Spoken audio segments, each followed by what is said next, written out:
Have you ever wondered what happened after Simba took his place in the circle of life? We all remember the triumphant roar, the restoration of the Pride Lands. But what if that wasn't the end of the story? What if there was another chapter, one darker and more complex than we ever imagined? Get ready, because today we're diving into the untold story of a forgotten war, a king's blood debt, and a shadow that threatened to consume everything. This story begins not with a celebration, but with a creeping dread. The Pride Lands, once vibrant and lush under Simba's rule, start to show signs of a subtle sickness. The sky seems a little grayer, the grass a little less green. It starts small. A gazelle, usually timid, suddenly charges a rhino. A flock of birds, instead of singing, lets out discordant screeches and attacks its own. A mysterious plague is spreading, a shadow sickness that twists the hearts of the animals, turning them aggressive, their eyes glowing with a faint, dark light. Simba, the wise king we know and love, is at a loss. He consults with Rafiki, who finds no answers in his gourds or the paintings in his tree. Zazu's morning reports, once filled with gossip and minor squabbles, now tell of escalating violence and chaos. Simba tries to rally his kingdom. He sends the lionesses to patrol the borders, to quarantine the sick, to maintain peace. But how do you fight an enemy that turns your friends, your neighbors, your very subjects against you? His orders are met with fear and confusion. The circle of life is breaking, and the king's authority is crumbling with it. Every attempt to contain the outbreak only seems to make it worse, spreading the panic and the plague even faster. From the chaos, a new voice rises, a powerful lioness named Kato. She's not a hyena from the elephant graveyard or a forgotten relative of Scar. Her story is tragically intertwined with Simba's own. Years ago, during his reckless youth, a playful stampede started by a young, carefree Simba accidentally led to the destruction of a small, hidden pride.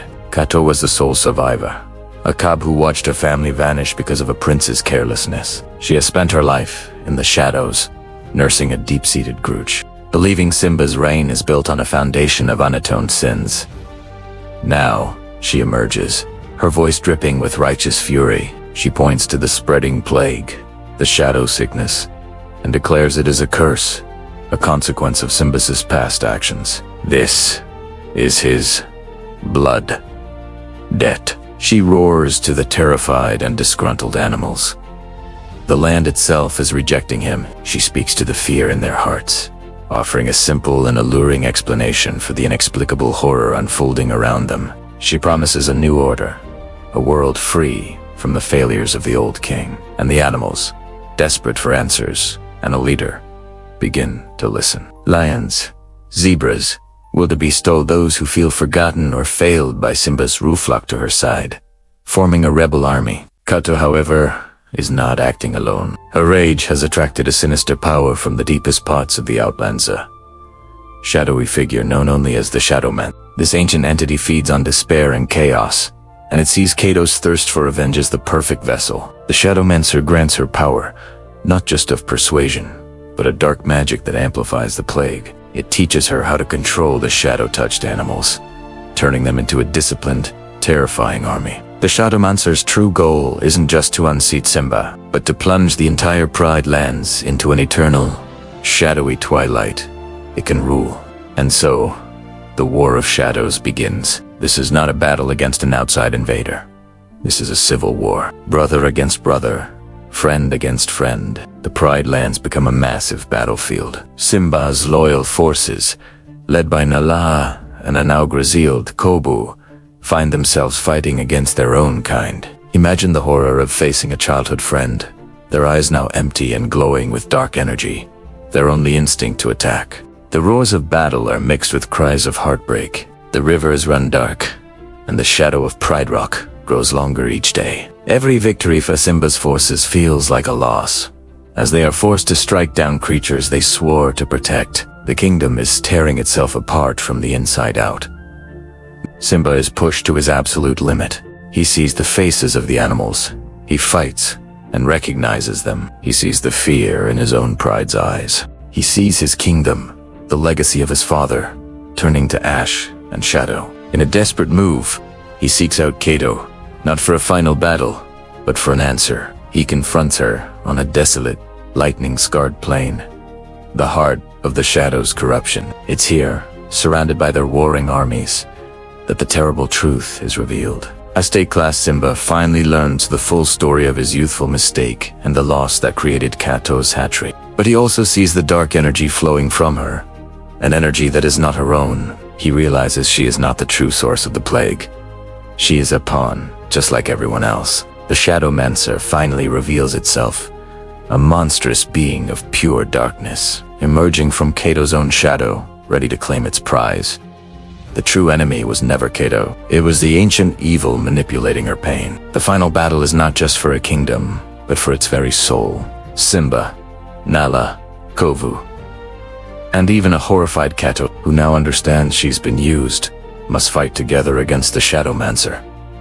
But the entity is too powerful. It feeds on the very land, drawing strength from the pain and chaos of the war. Rafiki discovers an ancient ritual, a way to cleanse the land, but it requires a tremendous sacrifice. The king's life force, willingly given, to reignite the light of the circle of life. In the ultimate act of kingship, Simba makes his choice. He isn't just fighting as a warrior. He's healing as a king. He draws the Shadowmancer's focus, and using the last of his strength, completes the ritual. There's a blinding flash of light that engulfs Pride Rock, a wave of pure energy that washes over the Pride Lands.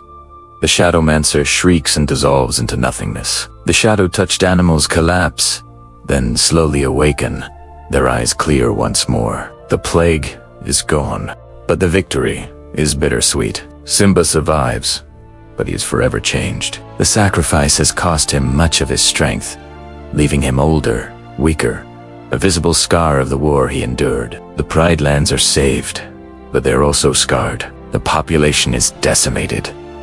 Trust is broken. Kato, stripped of her dark power and filled with remorse, chooses exile, unable to face the subjects she led astray. The war is over, but the peace is fragile. The kingdom is quiet, the mood somber. Simba, leaning heavily on Nala and his daughter Kiara, looks out over his changed kingdom. He won the war.